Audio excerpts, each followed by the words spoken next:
medical রিপোর্টের মাধ্যমে দেখবেন যে এটা কোনো ভুল কাজে আল্লাহ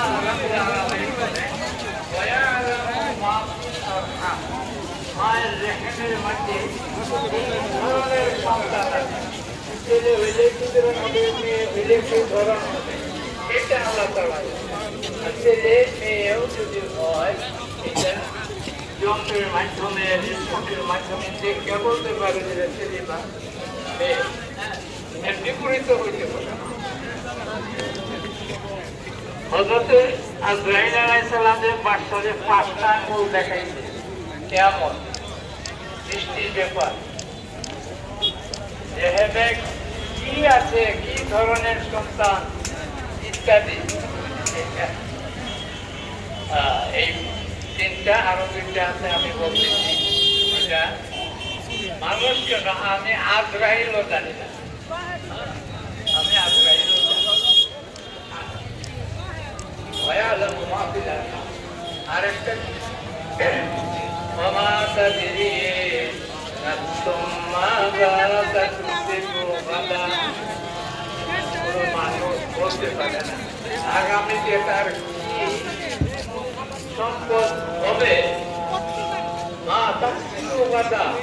আগামীতে তার কামাই কি হবে কেউ বলতে পারে কল্পনা করতে পারে কিন্তু সে বলতে পারে বেটা দেখে লইরা দেখে মানা না খানা এক জায়গা দে বলতে পারে আমি আগামীতে এক সপ্তাহ পরে একদিন পরে বলতে পারবে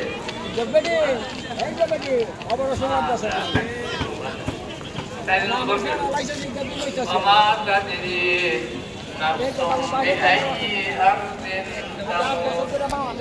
মানুষ বলতে পারবে না সে এই জমিনের কোন জায়গায় তার মৃত্যু হবে কেউ বলতে পারে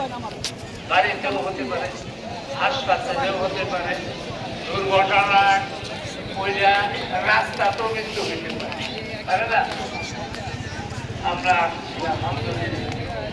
আমাদের করে সবাই চলে যাবো এই তো আশা কিন্তু সালামতে যেতে পারবো বলতে পারে রাস্তাটাও একটা কিছু হয়ে যেতে পারে আমার কাদেরই নাফসুম মাযা তাকসিবু গাদা কোন প্রাণী মানুষ সে জানে না কখন তার কোন জায়গায় মৃত্যু হবে এই 5টা জিনিস ইমাম আবু হানিফা রাহিমাহুল্লাহ তাআলা গালিবা উনি 5টাকে বুঝাই দিলেন আজরাইল আলাইহিস সালাম এই 5